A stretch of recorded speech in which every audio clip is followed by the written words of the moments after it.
think in your generation, maybe even in your gender, which is a kind of, if I understand it, a bit of purposelessness, a bit of ennui, that kind of stuff. Yeah, I would say that's fair, yeah. And an adverse childhood experience score of Oh, it's seven, 6. six. So I wonder if you could just, well, take me at least on a quick run through your history. Okay, cool. I think a good way to frame it is one of my earliest memories of when I was, well, I would have been old enough to talk, so I guess, I don't know, 3, 4. An argument with my mother, and this is the same argument that played out several times, but I remember this particular one sort of like, it's like a foundation stone, if you like, of her screaming at me that my very existence was a huge inconvenience to her, and she was very angry with herself for not having changed her mind about having an abortion. Oh my God, 3 or 4? Well, any time, Yeah, but 3 or 4. yeah. Well, that's fucking harsh. Oh my It is. God. Yeah, it is. Do you remember It's a lot to do. that's the gist. Do you remember the phrase or the words? Yeah, it was something along the lines of things would have been so much easier if I'd have had a coat hanger. Which, of course, at the time I didn't understand. But it wasn't like you hanging you in a closet is a good thing either. Yeah, I mean, I remember at the time being puzzled, thinking, what does she mean? But I knew in the context that she was getting at the general gist that, she would have rather I wasn't here. And of course, much later on, when I realised what that, what the mechanics of using a coat hanger means, it was very, it was a lot to deal with. Do you know the circumstances under which you were conceived? Yeah, I know I was unintended, because that's what I was told. So I think they were married, but I wasn't a planned conception. How long had your parents been married when you were conceived, do you know?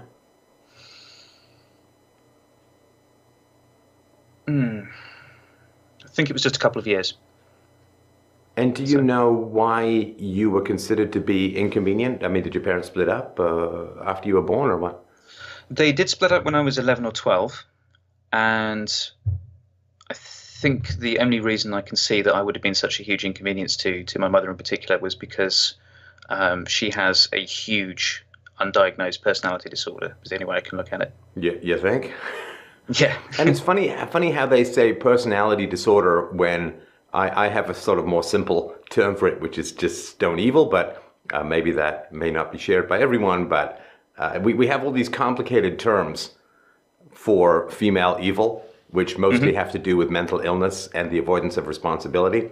It's like when some Muslim goes and trashes someplace, partly as a result of ideology, the first go-to explanation is mental illness, right? As opposed to, well, maybe there's just a certain literalness in the interpretation. But so personality disorder and undiagnosed, was she able to function in society relatively well with these emotional habits?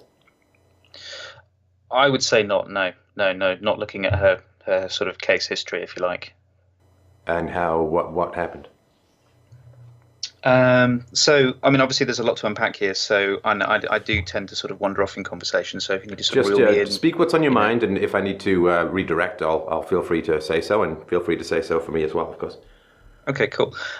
She's never held down a steady job, has always blamed other people for her shortcomings, for her personality issues, or just her issues in general. Has a huge problem with paranoia, with relating to people, not least, people in her own immediate family. Just an absolute walking nightmare. How did the paranoia manifest? Anything that happens in her life or happens in life in general is always someone else's fault. So we've always had, one example that springs to mind, we've always had cats in our family. She's always just adopted cats. As soon as one cat dies, she goes and gets 2 more or what have you. And if the cat dies, usually through old age, it's because the neighbours poisoned it. That's a shining example of just how paranoid she is. Well, that's interesting too, because the murderousness with which she communicated her intentions to you at the age of 3 or 4 it's like, well, she has murderous impulses if she's talking about coat hangering her child.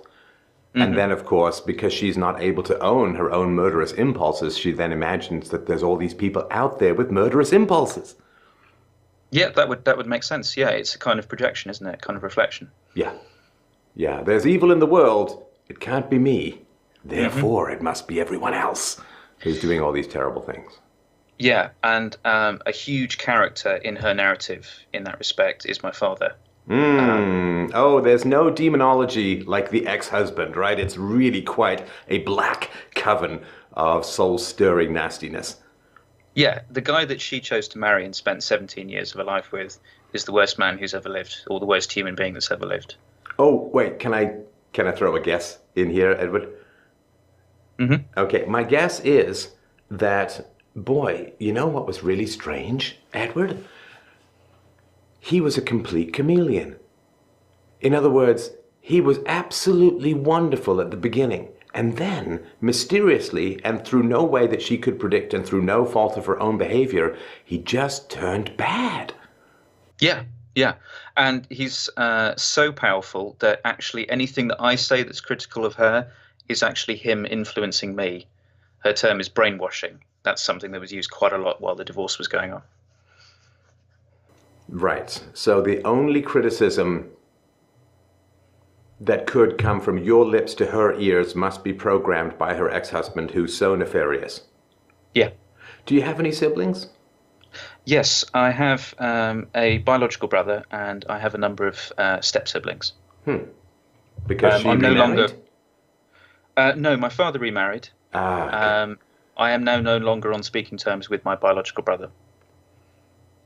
What happened there? So that's a very recent development. In 2016, I split up with my partner, or my ex-partner now of 7 years.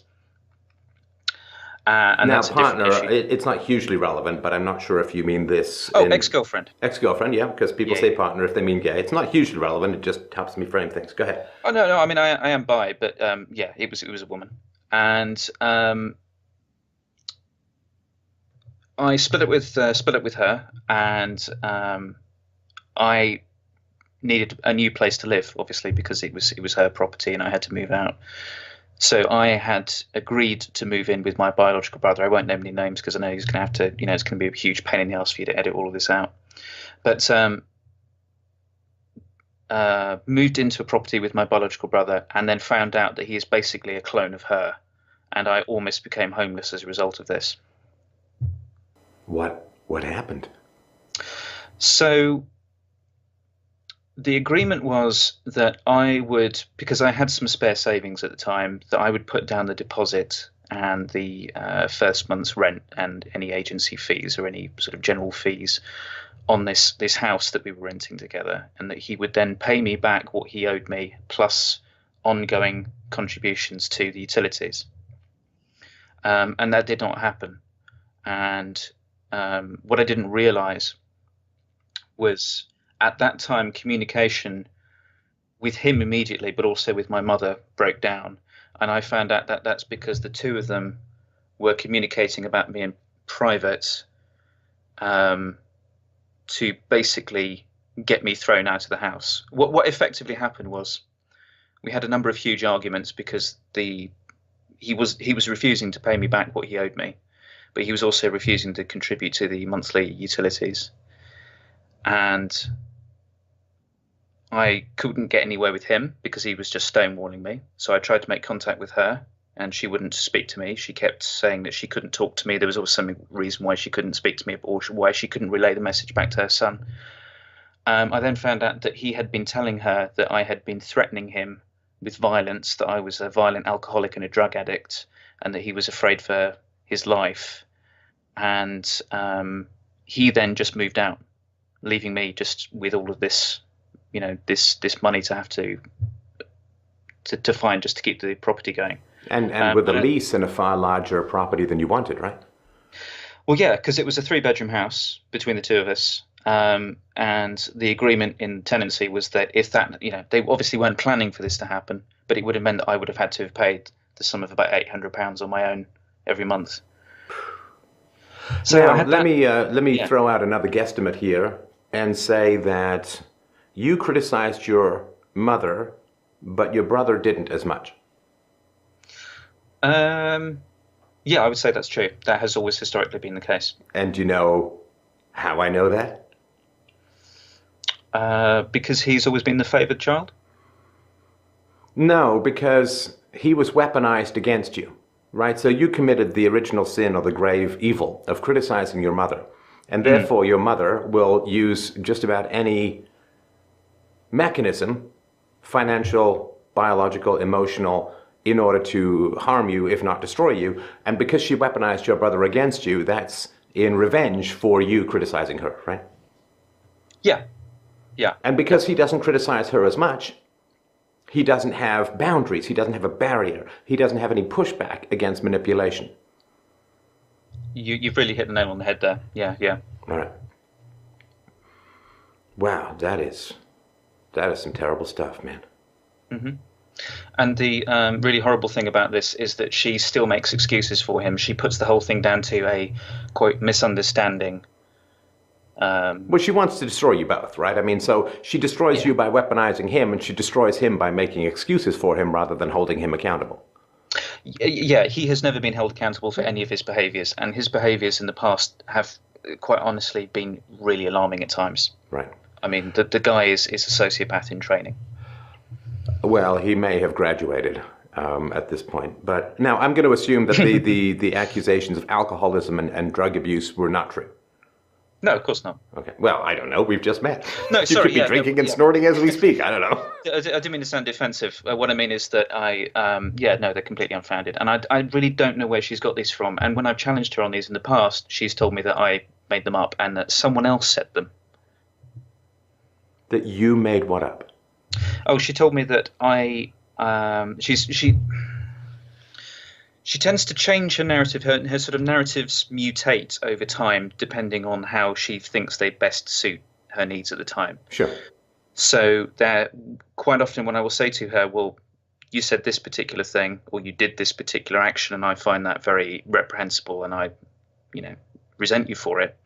She will either say, she didn't do it, someone else did it, someone else told me it happened and I believe them. That my father has quite again brainwashed me into Right. thinking that this happened. It's complete gaslighting. What does she live on? This is a very interesting thing. She has always struggled with holding down any kind of respectable day-to-day income. So there was a period of time where she was actually a dominatrix. She was actually operating a dominatrix operation out of our home while we were still living there, while we were still children. What age? Oh, Jesus. I left home, or rather I was forced out of home when I was 17. So I would say there's a good period of 3 years in between our father leaving and my leaving home where this was happening. So she would invite dominatrix clients into the home with children. Yeah. Fuck. Oh my God. Oh, Actually, my no, I'm God. sorry. I misled you there. This did continue for a while after I left home as well, but my brother was still there, and my brother was still, he's 5 years younger than me. So, yeah, he would have still been a Wait, child so when this happened. So wait, this started when he was 10 or 11? Um, actually, I think it happened for a lot longer than that. Well, he was young. Yeah. No. I think she stopped all of that shit when I was 21.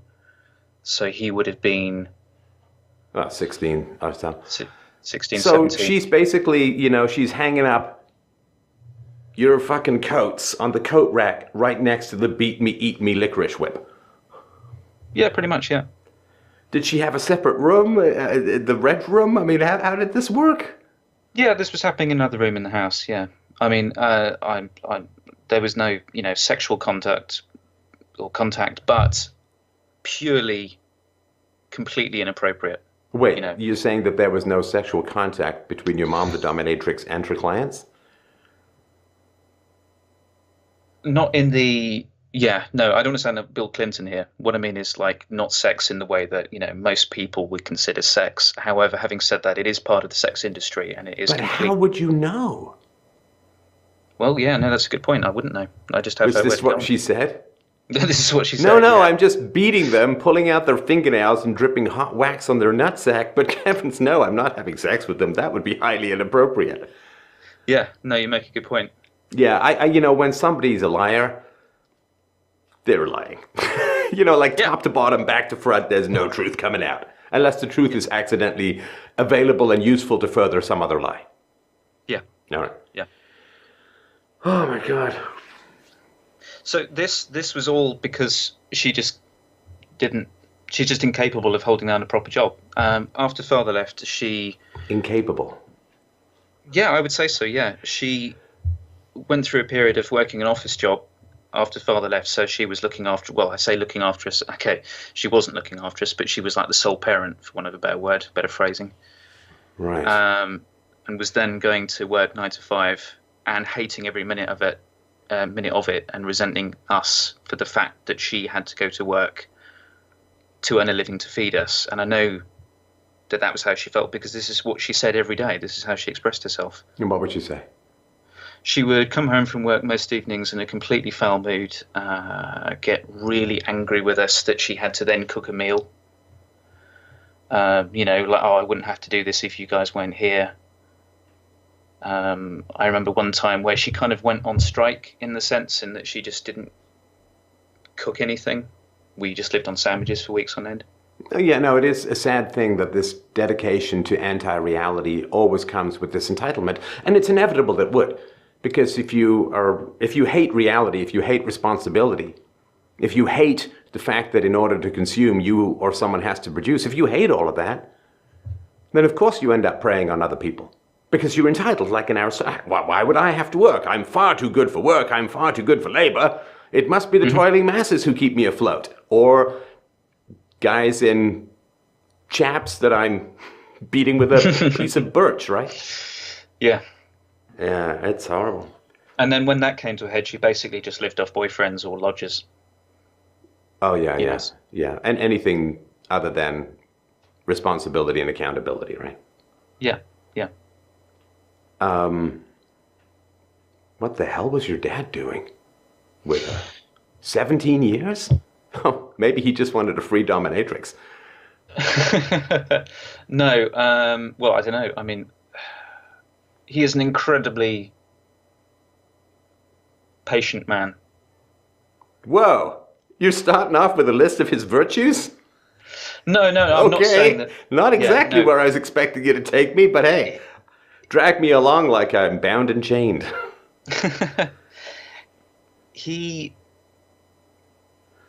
I wouldn't say that was a virtue. I certainly don't think him marrying my mother was a virtue. But he just puts up with a lot, maybe more than he should. Oh, I guess we found the parent who got away now, didn't we? See, there's one parent that you identify as evil or bad if you have a dysfunctional family, but there's also another parent that you have a soft spot for, and this would be your father. Well, maybe yeah, he put up with more than he should.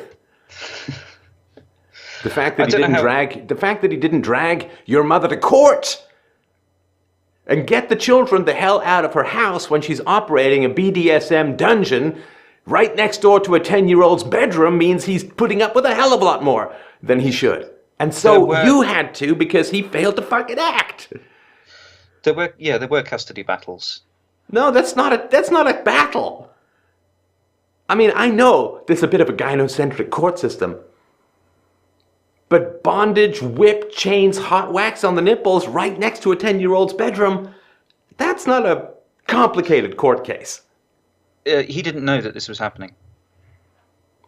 In which case, knowing how crazy your mother was, he was completely derelict in his duties to make sure that you were safe. Because what you do is you drop by, and you ask your children what's going on in the household, and you find the fuck out what's happening in order to keep your children safe. So if he says he didn't know, it's because he was actively avoiding knowing. Mm-hmm. Right? Yeah, that's very possible. Yeah. No, that's not possible. in terms of like, because if you want to have a better life, you got to start raising your standards. It's one of these awful, practical, real truths about life, Edward, that if you want to have a better life, you got to raise your standards. Now, if you raise your standards, it means no one gets to escape those standards. Not you, not your dad, not your mom, not your brother, not just half sister or half brother, whatever. Doesn't matter. Everyone gets subject to these raised standards. So it was if your father is more functional than your mother, then he had a greater responsibility to ensure your safety. If he's only as functional as your mother, then he falls under the same moral condemnation, right? Either way, he doesn't get away. No, I agree. Yeah. All right. Yeah. He and I have had discussions about this, and I have mentioned this to him, and he has apologized profusely. I know that doesn't make it right, and no, but you're still making excuses for him, which means there's not closure. Means there's not clarity. There's not moral clarity in the situation. Because if your default position is, well, he didn't know, and there were custody battles, right? Then it means that there's still fog around this area. Because it would be, oh yeah, he completely abandoned us to this crazy woman when he had a moral, perhaps even legal duty to ensure that we were protected. I mean, who knows what the fuck could have happened with these creeps coming through your house, right? Maybe something did happen with your brother. Maybe that's why he got so messed up. I mean, he's not, I haven't picked up anything like that, but yeah, it's the thing is, this is the thing that makes it so reprehensible, is that was always a possibility. That could have happened. And the fact that it could have happened, in my mind, is just as bad. Yeah, you play Russian roulette with your kids. It's not it's good that the gun doesn't go off, but it doesn't make it okay. So how pretty was she when she was younger? Like, well, what the hell is your dad's motive for getting involved with this kind of monster?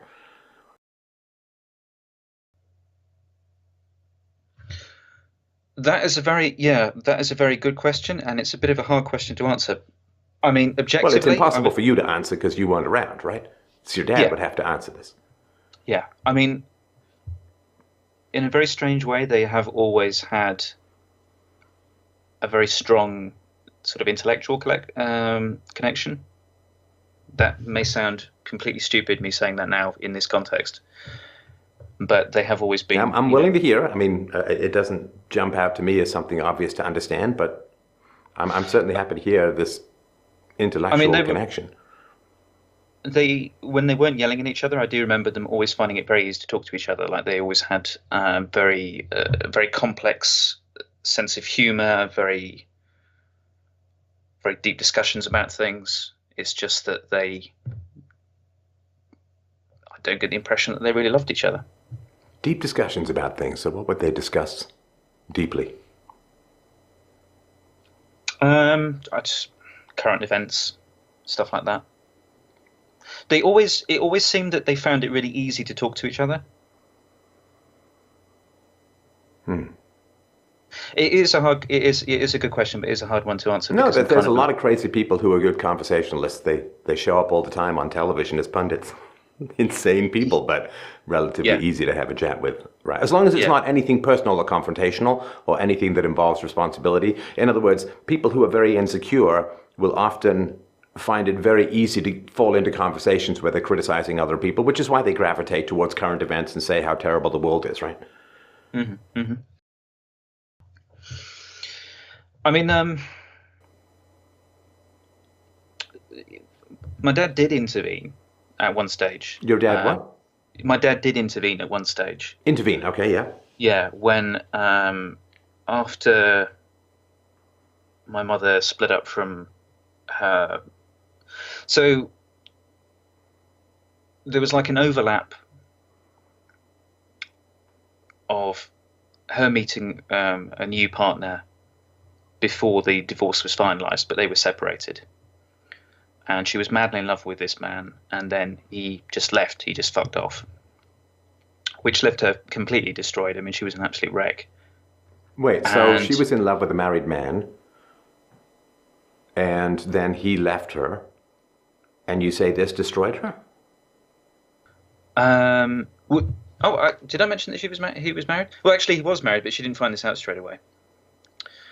This is another problem as well. She has, as much as she demonizes my father, she has had like a string of just complete loser boyfriends who. Of course she has. Of course she has. Yeah. Okay, so Yeah. let's go back. So because you gave me a very Hallmark card sentimental narrative about your mom being madly in love and having her heart broken, which I think is complete bullshit, though I don't think you're trying to falsify things from me. I think you genuinely believe this nonsense. So she was obsessed with the married man. Mm-hmm. In other words, he had resources, right? Or he was good looking. He was high status in some manner. Yeah. Okay, so she wanted his resources and she was willing to have sex with him to get them. Yeah. He represented an avoidance of responsibility, which she craves because otherwise she has to become an adult and she also then has to look in the mirror and see all the evil she's done in her life, which she would rather die than do, I'm sure. So she wasn't in love with him because people who are evil don't have the capacity to love. They only have the capacity to exploit. So if she needed him, she needed his resources and didn't give a shit about his ethics, other than perhaps hoping to use them against himself in order to exploit those resources. And then he wised up to her, saw how evil she was, ran away, and then she was forced to find someone else to attach to rather than become productive herself. Yeah. Okay, this fell in love, he broke her, he fucked off and That's not what broke her heart. Yeah. Sorry, that's not what I believe. That is how the narrative is framed. No, I get that. It's just that Yeah. you didn't make that particularly clear. I wanted to make sure I'm talking to you, Edward, not your mom. No, right? Yeah, no, I understand that definitely. All Yeah, right. yeah. So, and you've put all that better than I could. Which is probably why I sort of summarized it like that. But anyway, he fucked off, and No, he didn't fuck off. That's your mom talking. He wised up and got away. He woke up to her evil, or maybe he found out she was a dominatrix or some stupid shit like that, and he was like, I gotta get out. Like, he got away from her. He escaped out of the prison of the vagina of the mama. Yeah, he was a very smart guy for doing that. Not that smart if he got involved. Yeah, true.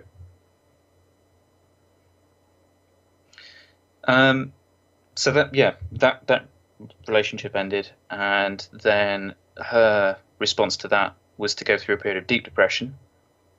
The resentment towards me and my brother amped up. And how old was she at this time, Edward? I feel really bad that I should have written the chronology down before. Just roughly. I don't need details. I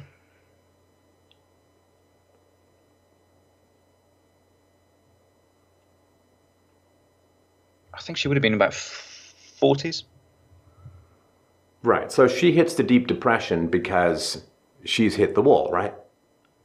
Yeah. She's lost her youthful looks, and she can't use her physical attractiveness to exploit men as much anymore, because men with any resources in that age group are looking for younger women, and men without resources she can't exploit. So she's kind of running out of the whole trick, right? Yeah. Yeah. Right. And nobody wants granny bondage merchant, right? I can't see any sensible, sane, argument to say otherwise. Yeah, I mean, the masochism shouldn't be watching mommy's creased jowl flaps going back and forth as she works the whip. That's not what you want to pay for. No. Right. Okay, so then was she able to squeeze any resources out of another guy by clamping onto him? Yeah, there was a string of partners after then, but immediately after that, she fell in with this couple, a man and woman, a married couple, and we relocated to a different part of the country. What do you mean she fell in with a married couple? What do you mean? Well, she met this couple, became involved with them. Oh, she was like the menage a... Yeah. Okay. Yeah, there was that kind of arrangement. And she just packed us up and moved us in with them in a different part of the country. She moved you guys away, and then she moved you in with the couple that she was having sex with. Yeah. Thus, again, exposing you to some fucking creepy people. How old were you roughly at this time period? I know this is before you had to leave at 17.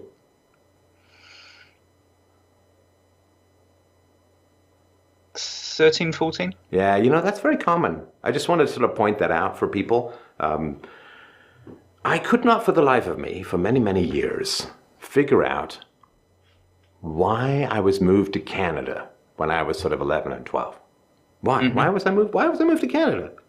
Now, my mom's only explanation was, well, we just needed a fresh start. It's like, well, I didn't need a fresh start. I had my friends. I had my school. I had my hobbies. I had, my life was outside of my family was, fairly good. Mm-hmm. But it took me a little while to figure out why I had to be moved when I was around the age of puberty. And the answer, which I figured out and worked into conversations and got some fairly good confirmation from, the answer is that you might talk. So you have to be moved. Because as you grow older and you grow wiser, if you get into your teenage years, if you get into puberty, you get bigger and stronger, which means physical abuse can't be used to control you because you get to be the same size as your mom and then you get to be bigger than your mom and then you might just fucking hit back, right? Mm-hmm. Or at least physically restrain and control her. She can't beat you anymore. And so there's this great fear that without the physical violence to control you or the abuse to control you, and if you have friends, and if you have relatives, and if you have a companionship around you, that one day you might just open your mouth and say, my family life is terrible, I'm being abused. So what happens is you have to be taken out of your environment, you have to be moved so that you don't have connections when physical abuse no longer is possible to use to control you. And I don't know if that was the case with where you were, but that was sort of my big understanding. It's like, okay, well, they're getting old enough to talk, so I better take them someplace entirely new where they don't have existing family relations and long-lasting friendships. And that was, I think, the unconscious plan. Yeah, definitely. Because when you're in that position, everything is happening so fast. You're still too young to really understand what the hell is happening or why things are happening. You're never going to know at that age why things are happening because, of course, the person that you're living with is insane and is making up all kinds of crazy shit to fit her own narrative. No, not insane. Excuse her own behavior. No, not insane. See, you keep using this. I'm sorry to be so nitpicky and annoying, but it is really important, Edward, that you keep using, mental illness, mental instability, personality problems, insane. She's not insane because insane people act randomly. And the fact that your mom navigated this whole thing without ever being caught and having her ass thrown in fucking jail means that she was not random. She was not crazy. She was selfish. She was dominant. She was abusive. She was evil, in my opinion. I think it's a bit more than an opinion, but let's be nice. But not crazy. See, crazy people will do things that get them in trouble with no sense of consequences. Right? So were you ever, I don't know, abused in public? Did she ever, well, like when people were over, did she ever turn to them with a little glass of wine, her little finger raised, W.C. Field style, and say, oh yes, no, I sure wish my children had been evacuated from me with a coat hanger because look, they're just terrible monsters that I have to put up with and they mean that I have to go and fuck men for money and beat men for money and it's very degrading and none of this would be happening if it wasn't for my god-awful hell-spawned children of my loins. I bet you she never did that. To your teacher, to a priest, to a policeman, to social gatherings, she kept it all hidden, right? Yeah, she did. Right. Yeah, so, you're right. So that's not crazy. Crazy people, like think of crazy like Tourette's. You know how like some people will just come up with the most explosive, vile profanity and they can't physically control it, right? They like literally they'll do it in front of a teacher and they'll do it in at a stadium. They will do it on a podcast. Like they simply can't. It's like epilepsy. They can't control it. And so if somebody just likes cursing, but they can control it, then they don't have Tourette's, right? Mm-hmm. And so your mother was not crazy.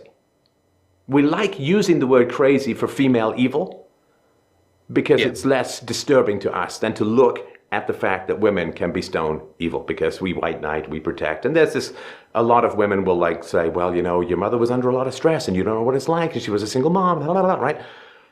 But men never get these excuses, right? I mean, no. Evil men, it's like, why? It's just evil. It's patriarch, sister, right? Scum, right?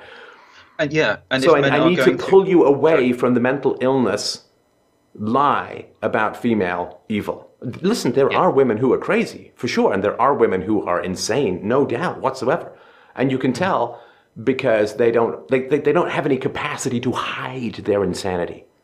But the moment that you start hiding your deeds, like if you're a robber and there's you come to a convention of police officers and you start trying to rob the police officers, Well, clearly you're not all there, and you would probably get off on the insanity defense, because who on earth would go to a convention of police officers and try and rob the police officers, right? Mm-hmm. But if you surreptitiously dig into a bank and take money from the vault and hide your tracks and make sure that nobody knows where you are, and then you convert it to cash and you go to an offshore place, and like, if you do all of that, you're not crazy, because you're not acting randomly. You know that it's wrong, you know there are consequences, you know that bad things are going to happen, so you hide your crimes. And the moment you hide your crimes, you're not crazy. You're evil. Yeah. Because it's premeditated. Well, you know that there are negative consequences, and you also know and you demonstrate that you can repress your evil actions. You can repress my mother never beat us in front of other people, ever. And what that meant, of course, as you know, is that she was perfectly capable of not beating us. Like, if she had epilepsy, it wouldn't matter if there were people or not. If she had an epileptic attack, she would just have the epileptic attack, and I would have great sympathy for that condition, right? But if she has the perfect capacity to not be abusive when she's with other people, then that means that she's not crazy, she's evil. Because she can restrain her behavior and does so on a daily basis. We go to the mall, she doesn't beat us. In fact, my mother was very charming in public with us. She was playful, she was fun, she seemed to relish our company. She would counter-signal her immorality just to throw people off the scent, right? Like the guy who robs the bank of $1 million might live for 6 months really, really poor, so nobody gets any idea that he's got the money, right? He might counter-signal his real circumstances. So my mother was perfectly capable of knowing how a good, fun, positive, engaged mom would act, because she was able to imitate it in order to throw people off the scent. And so if your mother was never caught, if nobody came to you and said, holy shit, man, Edward, I see your mom acting in these horrible ways all the time, it's terrible, right? Then she's not crazy. She's evil. Because evil is when you have the capacity to suppress your behavior and you know what good behavior is, and you just don't do it when you can get away with it, right? Like, why is the thief evil? The thief is evil because he violates property rights, which he thinks is a good thing. But then if somebody steals what he's stolen from him, he gets really angry. It's that contradiction, right? And so if your mom knew how to behave in a normal fashion, and did on a daily basis for years, but then when you were alone and she had power, she indulged her evil, well, that's what makes her evil, because she knows what good is, she knows what better behavior is, she knows how to restrain her bad behavior, but then when she can get away with it, she doesn't. That's not crazy at all. It's not crazy. It's hard to comprehend for anybody who's got half a shred of fucking human decency, but it's not crazy at all. It's just evil. Yeah, I agree. Schizophrenia is a personality disorder that seems to have some organic basis and so on. And if we just assume that it does, or let's say Alzheimer's, where there is some sort of decay in reasoning, that's not circumstantial. Like, people don't have schizophrenia until a policeman shows up, or until there's a knock at the door, or until somebody calls that they want to talk to or they need something from, right? They have schizophrenia, they can't control it. People who have Alzheimer's don't perk up and become really smart when it suits their interests, right? They just have that organic problem, that degeneration, or whatever you can call it. So those people are genuinely mentally impaired because they can't will it to be otherwise.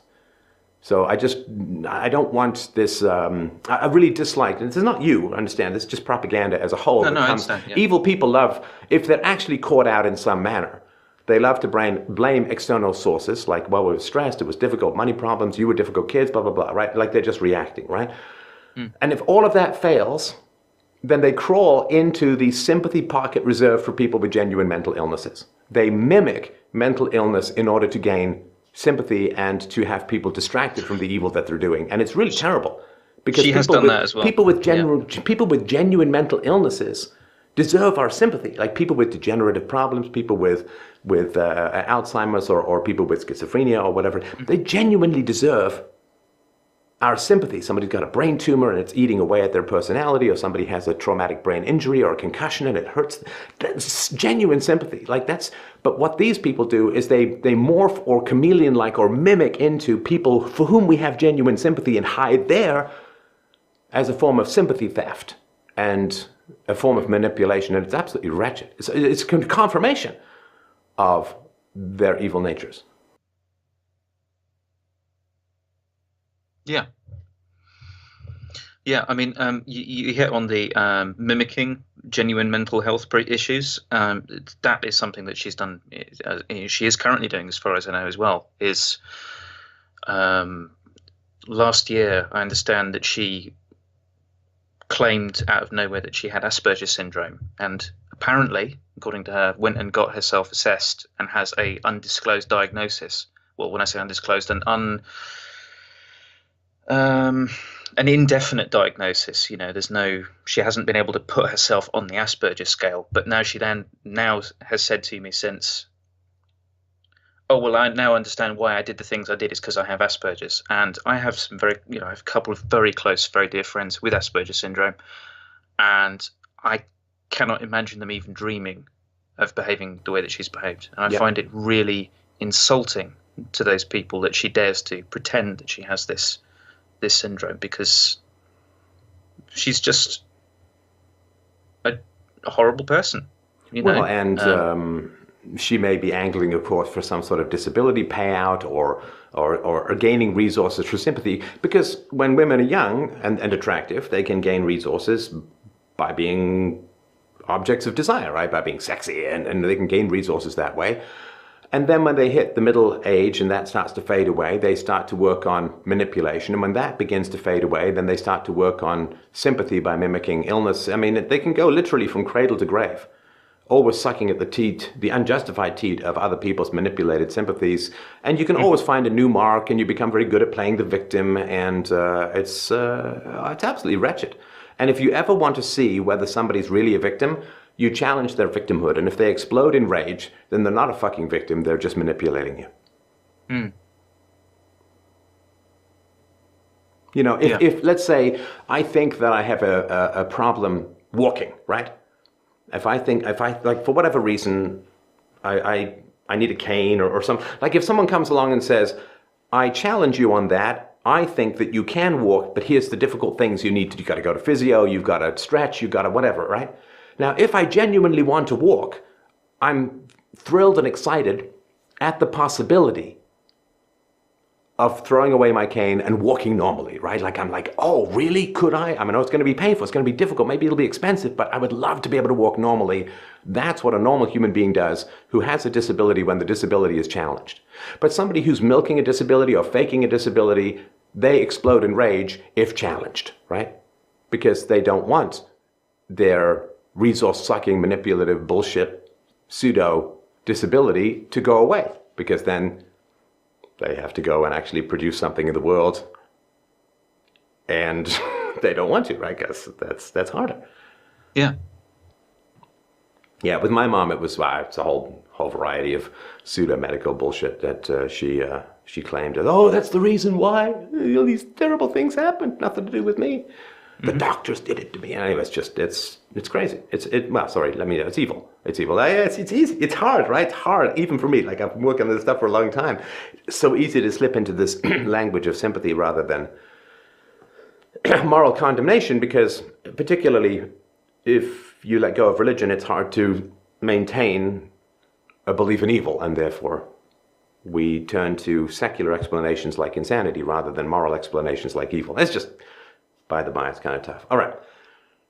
So, how long were you with the girlfriend that you broke up with recently? 7 years. 7 years, wow. And what did she think of your past, your history, your mom, and so on? Talking about my past with her was always something that was very difficult. So obviously there are a lot of things that I didn't tell her, which I now in retrospect realize was not a healthy thing to do in a relationship. She knew that it was a dysfunctional childhood and that my mother was an unfit parent, because, you know, I told her as much. And the two did not get along. The unfortunate thing, though, is that she herself, and you may need to rein me in about talking about personal information about her. Is that, I don't know what the guidelines are on your Just show. no, nothing geographical, nothing that's specific to identifying her. Okay. But she herself has a huge raft of issues as well. Well, of course she does. I mean, I hate to say, really? Yeah. Really? And I can't imagine. Recently, and she probably liked the fact that you've been smashed up by your mom because you're probably easier to control. Yeah, very compliant, very, I describe myself here, very compliant, very docile. Mm-hmm. I mean, I had a horrible, I don't put much Stock. Weight, stock. Yeah, thank you. In Freud, I've always thought Freud was a serial bullshitter, but in therapy recently, I took a step back and I went, "Holy fuck! I was dating someone who was like my mother." Oh, that's not Freud. I mean, that goes all the way back to the ancient Greeks. Dating someone like your mom is not Freud. Desperately wanting to fuck your mom, that's Freud, and that's nasty shit, and that's not true, right? But that's cool. Because he needed to explain away the prevalence of incest, and so he said, well, all these women who are complaining about being raped by their dads when they were children, I can get in a lot of trouble if I start talking about this, and Lord knows that's true. I found out myself. But so instead, I'm just going to betray the victims of childhood rape and say that they just fantasized it. They really just wanted it deep down. It's just wish fulfillment. So but the fact that you could end up dating a woman like your mom, that's not Freud, right? Mm-hmm. Okay. Well, that's reassuring because that was a horrible revelation at the time. I was like, Jesus Christ, how do I process this? Yeah. Yeah. Well, you see, if you have such a dysfunctional and destructive mom, the only way you know you've got a good girlfriend if she says, get the fuck away from her. Right? Because women, universally, as far as I've seen, which is kind of a contradiction, but I'll just stick with it for the moment. So women, when they meet a guy and they're thinking about having children with him, want a clean house. Right? They want to, like when a woman is pregnant, she'll just clean house top to bottom. It's kind of a natural instinct to make sure that the child is not exposed to nasty germs and so on, right? And a woman who cares about you, if you have a toxic, exploitive, destructive, vicious, succubi hag of a mom, she's going to work to get you free of her as quickly as humanly possible so that you can be a fit father and provider, right? Mm-hmm. Whereas if she's doesn't do that, then she doesn't care about you. In fact, she might like you having your mom around so that you're more pliable and malleable, right? More compliant, as you said. Yeah. Yeah, I mean, I know that she complained a lot about my mother, but at no point did she ever say, this person is toxic. You need to, keep away from them. Don't bring them into the house anymore. Or don't. I don't want to see her. I mean, even if she says, even if she doesn't say you need to break with her, she will say, I don't want to have anything to do with her. Yeah. Right. The only time that she said that was towards the very end of our relationship, after they had they had both fallen out. They had a disagreement, and that was then when suddenly, my mother was the worst piece of shit ever, and how dare she say this? And, right. So the fact that she traumatized and abused you for a quarter century wasn't as important as the fact that she ended up disagreeing with your girlfriend. See, now that is really bad. The fact that she abused you for a quarter century and was horrible and destructive and murderous, and told you that she wished you'd scraped you out with a coat hanger when you were 3 or 4, she can look past that. But by God, if your mom disagrees with her, that's a bridge too far. Oh, that's absolutely unacceptable. Yeah. Good riddance. 7 years was about 7 too many, in my humble opinion. Yeah. I don't know what the fuck happened, to be honest with you. It's. What do you mean? I don't know how it went on for that long. Oh, it went on that long because people let it go on that long around you. And this is the problem, right? So if you're in a dysfunctional relationship, anybody who's not helping you get out is enabling the abuse and the dysfunction, and is part of the problem and can't be trusted again. I'm sorry, life is short. I was in a 7-year relationship that was it was okay at times and it was fun at some times, but it was like one of these planes that can't stop and can't get off the ground. It's just bouncing along.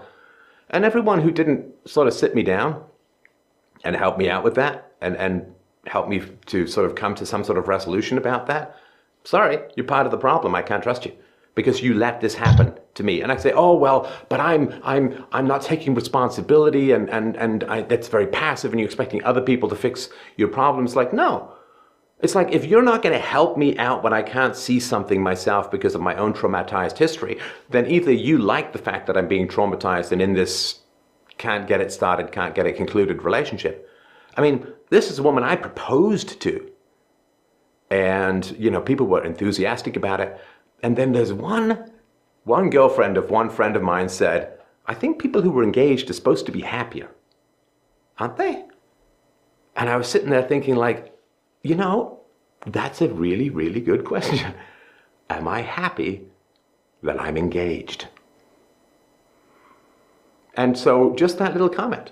She didn't say, oh, he's a terrible person, or you can't get this relationship, or you've got so many issues, you haven't sorted them out. She didn't say anything. She just said, I think people who are engaged are supposed to be happier, aren't they? And yeah, that's, you know, that person close to my heart, you know, saved me, right? Like Elton John's song style, saved me from a completely disastrous mistake that could have wrecked my life. And if I have people in my life, I'm in a dysfunctional or not great relationship, and they don't give a fuck about me enough to sit me down for 5 minutes and say, are you enjoying things? Is this good for you? I mean, do you think this is because of your history? Or I don't get a sense of positivity or love or enthusiasm about you in this relationship. Like, if you can't be bothered to sit down with me for 5 fucking minutes over the course of 7 years, fuck off. Like, just get lost. Like, I'm sorry, you don't care about me. You are self-involved, or maybe you enjoyed the fact, or you're completely indifferent to the fact that I wasn't happy. So why on earth should I have any trust in you to go forward? Because the funny thing is, I actually did sit down with people. I was good with other people. You know, like everyone, it's tough to see yourself. I work with other people and try and see if they were happy and all this kind of stuff. But yeah, it was kind of a one-way street. And yeah, so why were you in this relationship for 7 years? Because everyone facilitated and enabled and allowed it and encouraged it to continue. So you were a victim, not just this woman, but your entire social circle. Yeah. I mean, no one ever, like, you know, no one was ever stopping me from leaving at any time. You know, I had agency, but having to really ask myself what happened, what went wrong, what could I have done better? What could I have not allowed to happen? All of these, you know, questions. No, see, and the funny thing is that you give yourself too much agency, which is the consequence of giving your mother too little agency and your father too little agency and those around you too little agency. Because, you know, you gave excuses for your dad and you gave mental health cover to your mom and so on. But then when it comes to you, and these are adults, and you, when you're still a very young man, I assume, right? Yeah. You're giving yourself 100% agency while giving excuses to your parents who were 20 years older than you when they made these mistakes. And yes, you do still have agency for sure. For sure, but we got to look out for each other, right? If you're part of a family, if you've got friends, we need to look out for each other. We need to watch each other's back. And everyone around you, I assume, knew that you had a dysfunctional childhood, and therefore had every reason to question your first serious romance. Of course. Because it's very hard to process and escape trauma when you're young. It takes time, it takes clarity, it takes perspective, and it takes help from people. And, you know, we wouldn't need therapists if we just looked out for each other and asked some basic questions, I think. I mean, we might for some more extreme cases and so on, but therapists are replacing people who give a shit about us in our life, who are around and don't give a shit about us. At least not enough to help us avoid obvious mistakes that we can't see ourselves because we're traumatized. So yeah, you have agency, no question, and there's responsibility for you in this. But first of all, why are we social animals? See, we're social animals because we need that view of ourselves, right? So intense introspection is more likely among people who spend a lot of time alone. But because we're tribal and social animals, we off-source some of our introspection to other people's view, and they have a responsibility to tell us what's going on, which we can't see ourselves. It's like we don't have the ability to see in the dark because we didn't hunt in the dark. We just hid in trees in the dark, right? Or hid in caves or houses. And so we didn't develop the ability to see in the dark because we don't do that. And we don't have that same ability to introspect because we would rely on those around us to help us see what was going on, right? It's sort of like this collective echolocation system to find the truth. The truth is a communal activity. It may be an individual pursuit, but it's a communal activity in the long run. And yeah, those around you who didn't help you see the truth that you couldn't see yourself, they have more agency than you do because they can see what you can't, right? If I have some spider, some little Australian death spider on my back and you see it and I don't, who's the most responsible for me getting bitten? Yeah. Who? You can see the spider, I can't see the spider, I get bitten, who's responsible? Obviously the person who didn't warn you that the spider was there. Yeah, the person who can see the spider that you can't see is responsible for you getting bitten by the spider. You say, well, I have agency, I could have held up a mirror, I could have checked my back, I could have taken off my shirt, I could have run backwards into a wall, right? I could have sprayed myself with some bug repellent or... Oh, yeah, okay, sure. Yeah, sure, but you didn't see the spider and someone else did. Yeah. I mean, this is something that has always been a huge burden is throughout all of this, is that I have always wanted to resist blaming other people. Sure. Because I do think that is something that is just way too prevalent in our society at the moment, is people saying, oh, I don't have agency because this person said this or this did that, or I don't know. So it's always been really tough for me to... Well, you saw someone who took no responsibility. So you go to the other extreme and take too much responsibility. It's not solving the problem, right? You've got to find the middle ground. Yeah. Because she was paralyzed because she took no responsibility, but then you end up paralyzed, which is where we started the conversation with Edward. You feel paralyzed because you take too much responsibility. Yeah. Right? So you blaming other people for not helping you when, I assume, when they say they love you, they care about you, they're your friend, they're your family, then they must want to help you. Now, if they fail to help you, they're responsible for that. If other people can see things that you can't see and they fail to tell you, well, first of all, if everyone thought your relationship with the 7-year girlfriend was just absolutely wonderful and fantastic, it means they can't even see the spider that's on your back. In which case, I guess they don't have agency, but then they don't have any wisdom, which means they can't even see in someone else what's a problem, which means they have no capacity to see what's a problem in themselves, which means that they can't ever help you. Right? So they're useless when it comes to protecting you in the dangerous game called life. Right? Life is combat. Life is a fight. Life is a battle, and you need companions who are strong and with you. Otherwise, we just surrender everything to evildoers, and we lose everything. Right? So there's a fight in the world if you have any awareness and ethics, and life is a fight. And it used to be understood in the Christian world that life is a battle. It's understood in the Muslim world. It's understood in the Jewish world. To some degree, it's pushed away in the Buddhist world, but in the Zoroastrian world, Manichaeism, it's very, very, this battle of good and evil. There's titanic forces of good and evil, and it's man's choice that makes the universe tip one way or the other. It's very, very, there's the battle. The battle is very key in religion. In secular stuff, you end up with this vague Darwinian stuff that is then completely denied when it comes to human biodiversity and the welfare state. But anyway, so don't go to the opposite extreme. That's like, well, my mother was promiscuous, so I'm going to become a monk, right? That's not solving the problem. That's just going to the other extreme, right? Yeah, yeah. So feel free to blame people without feeling like you're becoming your mom. Or, when you say blame, just hold people responsible. Yeah, I think this is it. I mean, I was saying earlier how my mother would always, anything bad that happened was always like a conspiracy. It was always someone else doing this thing to her. And I've always been terrified of sounding like that. Sure. I mean, not just turning into my mother has been one of my main fears, but also just giving even just a photo fit impression that I could be like her has always terrified me. Well, okay, but here's the problem that you run into, and once I point it out, it's a very logically obvious problem. Because if you say, I'm 100% responsible for everything in my life, then you can say that, but then you logically have to hold that standard for everyone, right? Mm-hmm. So if you're 100% responsible for your bad 7-year relationship, I'm not saying it was all bad, but let's just characterize it for the moment, right? So let's just say you're 100% responsible for your bad relationship. Okay, are both you and your girlfriend 100% responsible? You can't logically both be 100% responsible, right?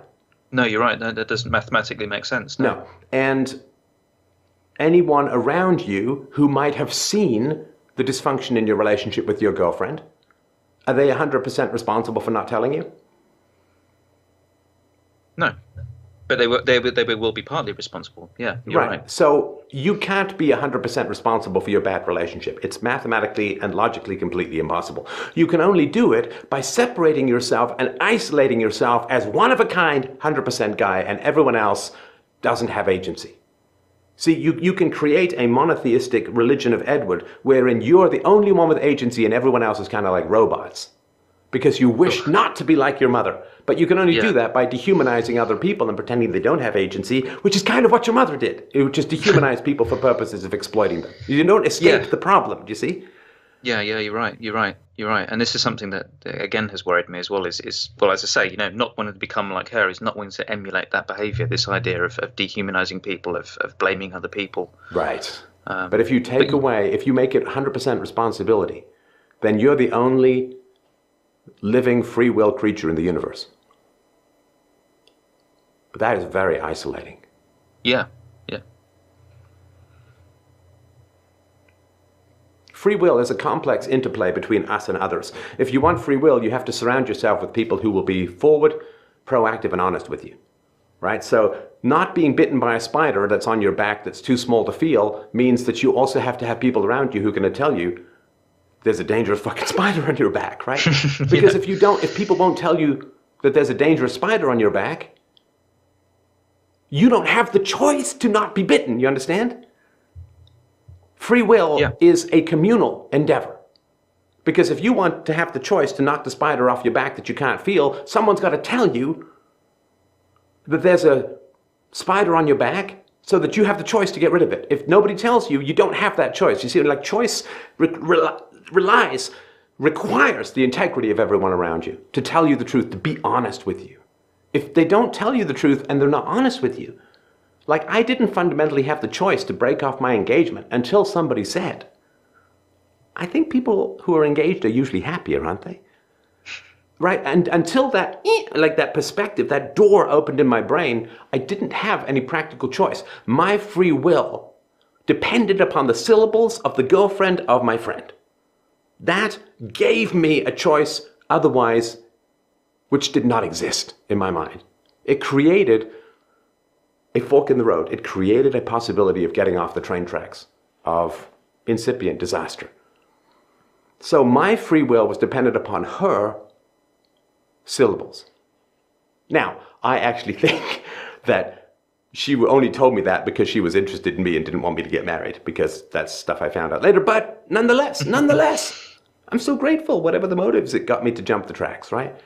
Yeah. So free will is not something that just sits in you because we can't see 360, right? So you know how the divers do it, right? The divers go back to back, right? Scuba tank to scuba tank if they're in a dangerous situation because you can't see behind you, right? So you go scuba tank, you back up against each other so that you get somewhat, because we don't have these like fucking lizard eyes that rotate all over the place like a drunken chameleon brain, right? So we have to go back to back and then we face the world so that you can see what the hell's coming up behind you. Now, if you're diving alone, you never have the choice to see what's coming behind you. Because if you turn around, then you can't see what's behind you, which you could see before. So the only way we get 360 vision is if we go back to back. In other words, your choice in that situation relies upon somebody else looking and telling you what's going on or indicating what's going on, right? So your free will is not just something that resides magically in your own brain, and your free will is a collective and communal endeavor. It's like culture, it's like literature.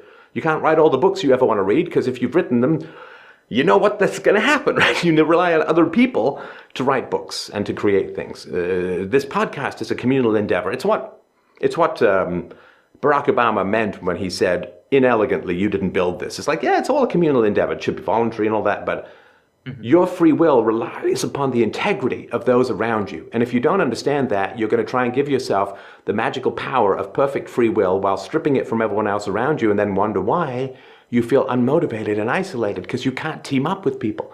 And your mother's central goal, Edward, is to have you be isolated. To have you be alone, to have you feel separate from everyone around you. And by not needing people because you're 100% responsible for yourself, by not needing anyone, you have no incentive to join the tribe. You have no incentive to create a division of boon companions around you. So, thank you for that. That's so that kind of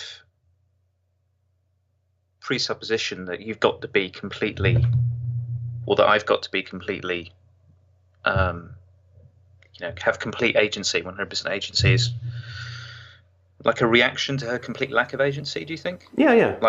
And it's a way of protecting yourself from having to trust others. Because if there's a problem, like if you see the spider on my back and I don't, and it bites me and I take 100% agency, I don't have to have a conflict with you, which says, why the fuck did you tell me that I had a spider on my back?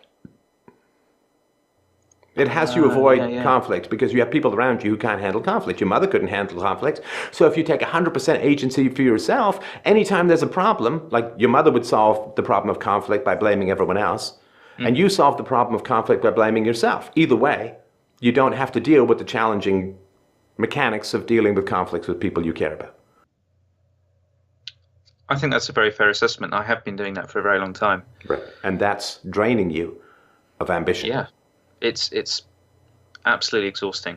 It is. And also it doesn't get you out of bad relationships, because if you take 100% agency, then all the bad things that happen, well, they must be your fault. So there's no point changing the relationship because it's 100% you. Yeah. Yeah.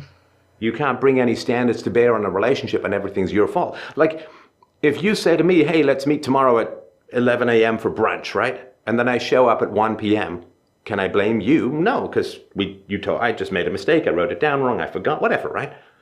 But if I sit there and say, well, I can't go for brunch with Edward anymore because I was late, that would make no sense. Why would I blame you for a mistake that I made? Yeah. And that's where you are. You can't have any leverage because everything's your fault. You can't negotiate. You can't have requirements. You can't insist upon anything. You can't raise the standards except on yourself. And that means that you are isolated in purity and silent in conversation, essential conversation.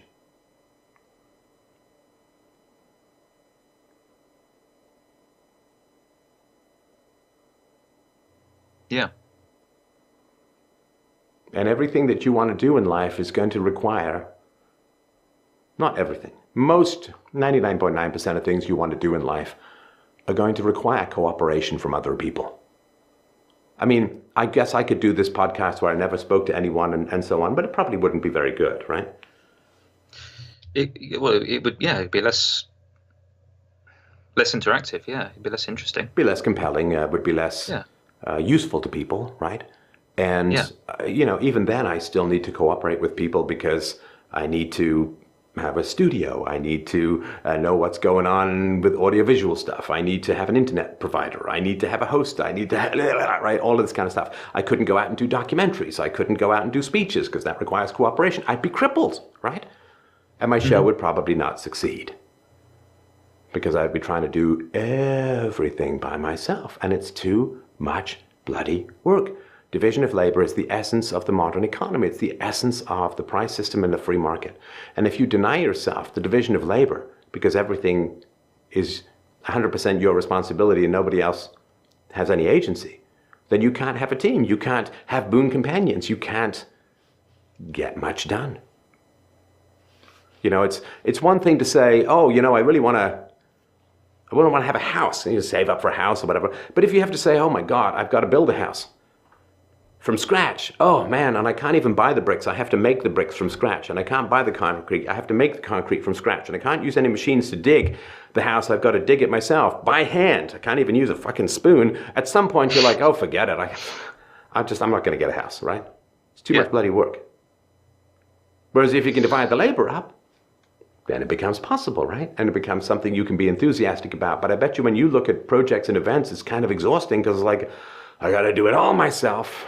And I won't have any good advice, and I won't have any people around me who can help me get things done, and I won't have anyone I can surrender my will to for the purposes of efficiency, divide the labor, and so on. So it's just hard to get anything going, right?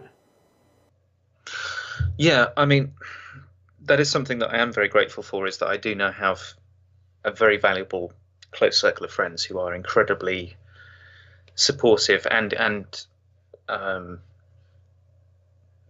involved, I suppose. They do have insight into my inner world. I am able to open up and share stuff with them, but that's taken a long time to establish. But even now I sometimes find myself just worrying that, am I leaning on them too much? Am I dumping on them too much? Should I be dealing with this myself? I look at people who are more accomplished than me. They're married, they've got their own home, they're more successful, and it is a real struggle to not sink into this sort of abyss of resentment and go, well, if I hadn't had a shitty mother, then this would have happened, or if my life had been better. Of course, if my life had been better, it would be better, but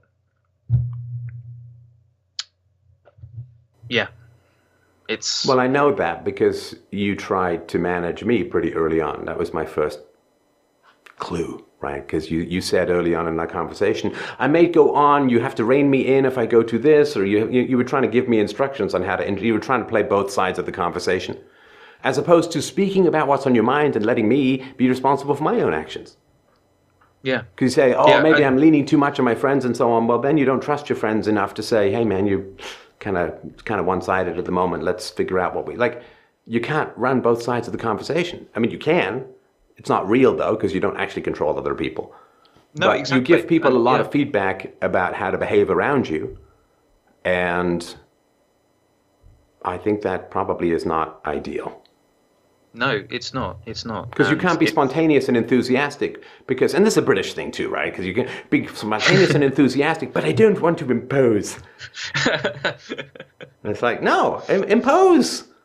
Impose. Like, it took me a long time to get over this because, as you know, I was raised British, and it took me a long time to get over this. It's like, no, impose, and let other people manage their responses, but don't try and control both sides of things.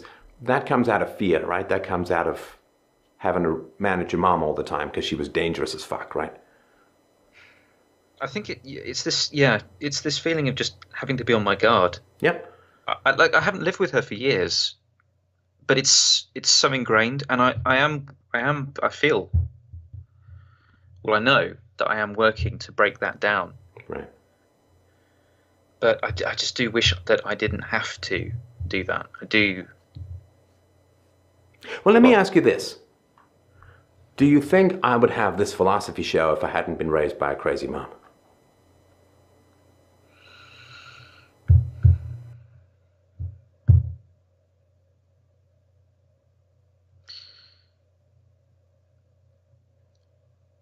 I think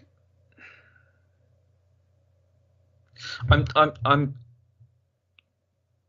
veering towards saying no, that you wouldn't, because clearly you're an intelligent guy. You've got cognitive skills, but you're able to draw from your hardships, from your hard experiences, your difficult experiences, and then learn from that and be able to relate those to other people's experiences. Do you know how many people contact me, Edward, and want to talk just abstract philosophy? I'm going to guess it's hundreds, thousands. No, it's almost none. It's almost none. The messages I do get, I'm not lumping you in with the collective. I'm just saying that the messages that I get are around people who have issues in their personal life, who need a philosophical perspective on it. Well, yeah, I mean, that was why I contacted you. Exactly. Yeah, Of you're course, right. right. And yesterday, there's a guy whose wife was about to divorce him, and he was desperate to try and stay in the marriage for the sake of his son. And before that, right? I mean, you listen to the call-in shows. There's some abstract philosophical topics for sure, but for the most part, it's personal issues of irrationality or anti-rationality that generally emerge from childhood. So could I do what I'm doing if I hadn't gone through what I went through? Well, first, I wouldn't have the verbal skills. I wouldn't have the jousting with anti-rationality. I wouldn't have the pushback against contradictory statements. And I'm not putting you in the same category as my mom. I'm just saying that things you learn in desperation, you can apply in skill. And I would not have the power of what I do and the traction of what I do. Because this is like an oasis where people can pick me up, and when you contacted me, right? You know that I'm going to listen. I'm not going to try and impose an agenda. I'm not going to try to run some scheme on you. I'm not going to try and extract resources from you. Like I never say, well, that was a great conversation. I hope you'll donate. I've never said that, right? Yeah. Because I could not do what I'm doing if I had not lived through what I lived through.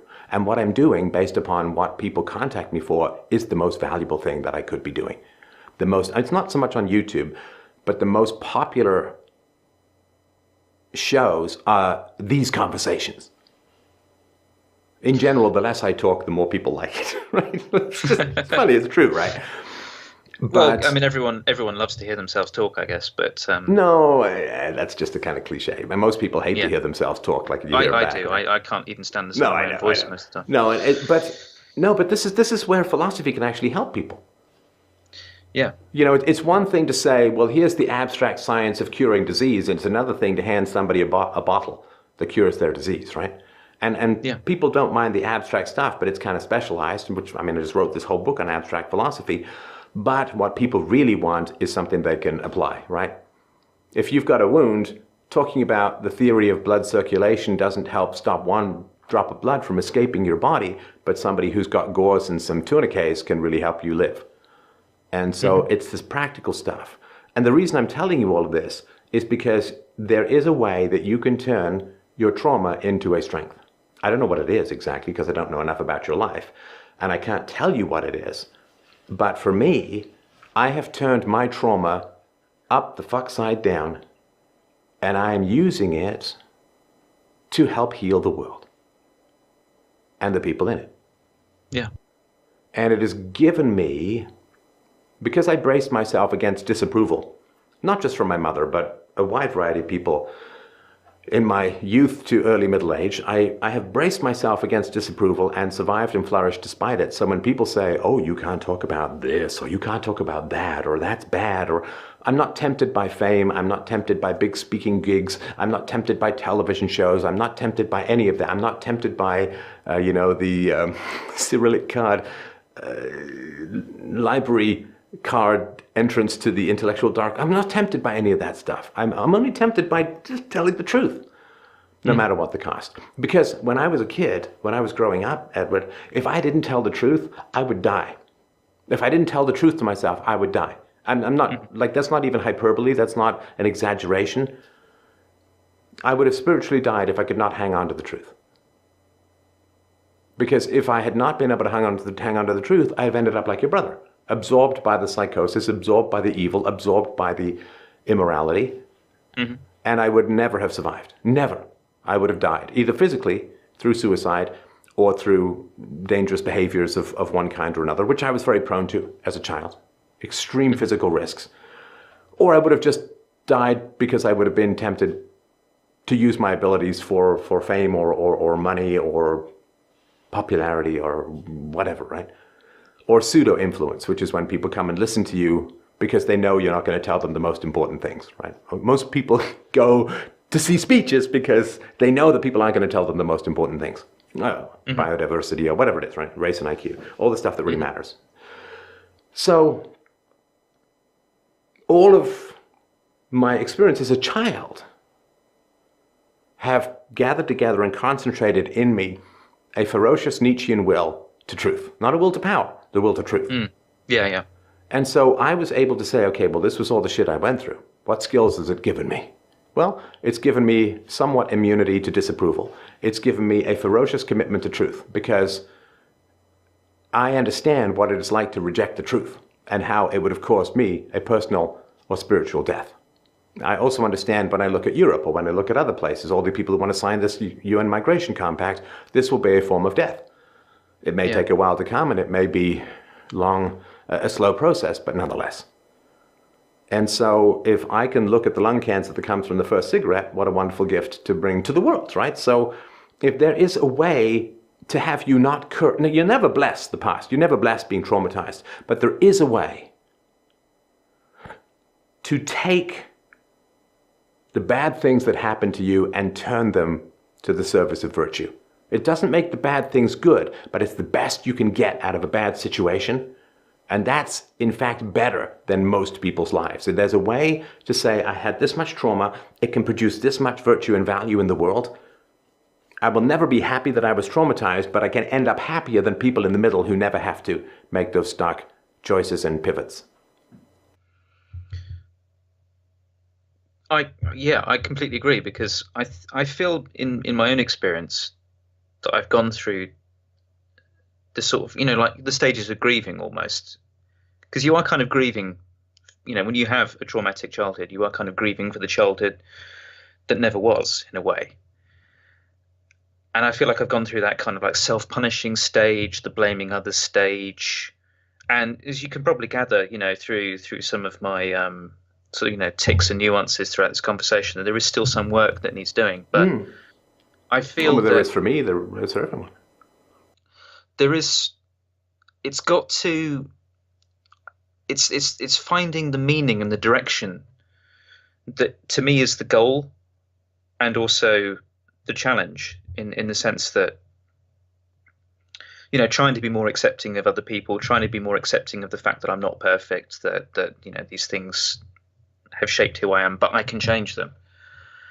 And when I hear the people who call into your show, the discussions that you have with them, other similar intellectuals like Jordan Peterson and people like that, and it just really pisses me off that there are, like, if I look at my own experience and how difficult that was to go through, and how amazing it is that I'm not a complete babbling heroin addicted mess. And then you have other people of my generation or of my age group who've gone through what happened. I don't know. Someone posted a tweet and now they're traumatized, and I just think, Jesus Christ, that is just it really fucking infuriates me.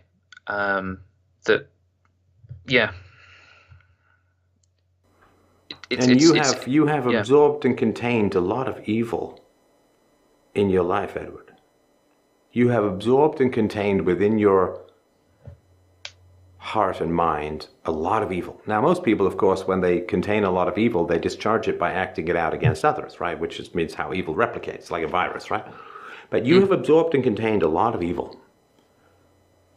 And because you haven't acted it out against others, you will be a potent force against evildoers in the world, if you want to be. Because once you have acted out the evil, you can't fight the evildoers because you are one of them, right? You can't fight like Ed Norton style Fight Club punching yourself, except to the death, right? Yeah. So because you have absorbed a lot of evil and been exposed in your face to a lot of evil and corruption and manipulation and parasitism, you know what it looks like. You can smell it on the wind 4 miles distant. You can see it gathering behind a cloud on the far horizon. You can hear it as a wind chime in the distance that only teenagers can, right? So because you have absorbed and contained without acting out a lot of evil, you are a very fine fucking tuning fork on the tune of evil. You are the dowser, the Y-shaped thing that can find the water underground. You know what evil looks like, you know what evil sounds like, and deep down, you're afraid to confront it because you were a child and confronting evil in your mother might have got you killed. Like, I'm not kidding about that. Your mother has already threatened. I mean, the reason she said, I wish I had aborted you, is she's saying to you, defy me and I'll fucking kill you.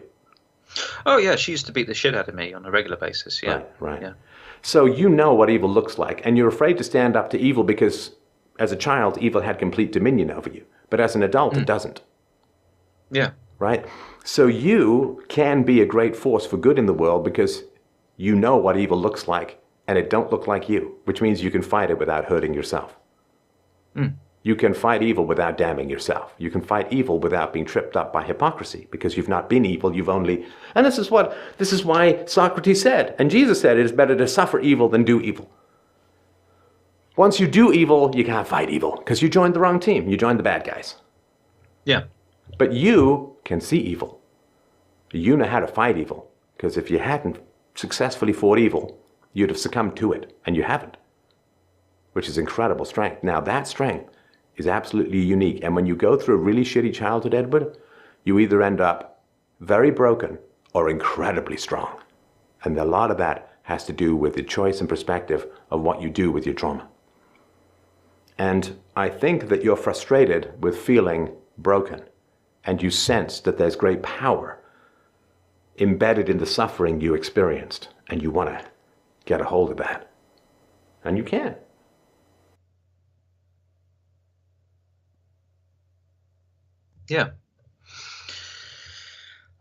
yeah. It's that's how I feel, and it's only just this year that I've just started getting to a point where I feel confident enough to actually start building on that and to just trying to find a direction or trying to forge a direction. Looking after myself better,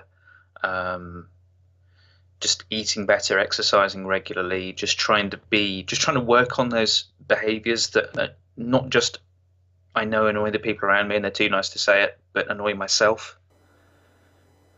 And I would say keep working along that, but be aware of the possibility that you can be an absolute fucking hero in the most necessary battle in the world. I don't know what that looks like because it's different for everyone. It might be personal, it might be public, it might be literary, it might be vocal, it might be songs, it might be poems, it could be fucking interpretive dance jazz, I don't know. But just keep your eyes peeled for that which leverages your historical trauma into future strength. Because the depth of your suffering, if it matches the power of your exposition in the world, however it is, it doesn't mean that you're thankful for the suffering, but it means that you appreciate how the suffering gives you the strength that the world needs. And to turn evil into virtue is the most incredible alchemy in the world. To take the depth of evil that was done unto you and turn it into the power of virtue that you can advocate for. Now that, my friend, that is beating your mom. Mm.